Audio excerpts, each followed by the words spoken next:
ময়মনসিংহের গৌরীপুর উপজেলার বিএনপির যুগ্ম আহ্বায়ক সিনিয়র আইনজীবী অ্যাডভোকেট আব্দুস সুবাহান সুলতান জামায়াতে ইসলামীতে যোগদান করেছেন। এ সময় তাকে ফুল দিয়ে বরণ করে নেন জামায়াতের নেতৃবৃন্দ। বৃহস্পতিবার রাত ৯টায় ময়মনসিংহ নগরীর নতুন বাজার এলাকায় জামায়াতের পেশাজীবী থানার অফিসে বাংলাদেশ লয়ার্স কাউন্সিল ময়মনসিংহ বার ইউনিট কর্তৃক আয়োজিত পিআর পদ্ধতিতে নির্বাচন বিষয়ক সেমিনার অনুষ্ঠিত হয়। এ সময় আব্দুস সুবাহান সুলতানকে বরণ করে নেওয়া হয়। আব্দুস সুবাহান সুলতান গৌরীপুর উপজেলা বিএনপির যুগ্ম আহ্বায়ক। তিনি একই উপজেলা ছাত্রদলের সাবেক সাধারণ সম্পাদক, ময়মনসিংহ জেলা উত্তর বিএনপির সাবেক সদস্য। বিএনপির নেতা আব্দুস সুবাহান সুলতান জামায়াতে ইসলামীতে যোগদানের সময় advocate Aminul Islam, advocate Shamim Hasan, advocate Mizanur Rahman সহ আরও কয়েকজন আইনজীবী জামায়াতে ইসলামীতে যোগদান করেন।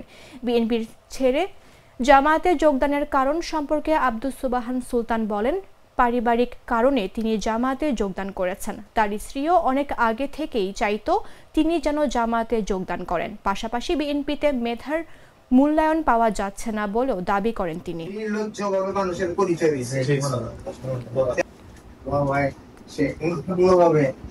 দীর্ঘদিন যাবতীয় আমার পিছনে লাগছে যে আমি বিকল্পটা সেরে দেয়া।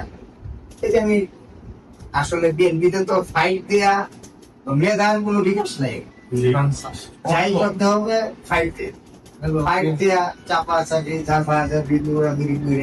শেষে গিয়া কার কিন্তু লোককে পোষা, এটাও হইল না ওইটাও হইল, এরকম একটা বিষয়।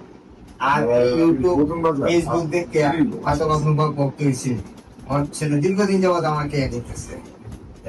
এরপরে আর এখানে যে কিছু নিয়ম বেশি আহত করছে আমাকে বারের স্থানীয় লোকালয়ে কি হয়েছে সেটা আমার জানার নাই।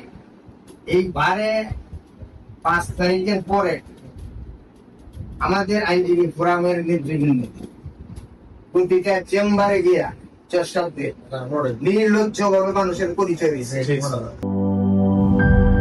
নায়াসিনামাইড ও স্যালিসাইলিক সমৃদ্ধ লিলি ফেস ওয়াশ, যা ফেসের ডেড স্কিন সেল দূর করে দেয় দ্বিগুণ ফাস্টার ব্রাইটেনিং।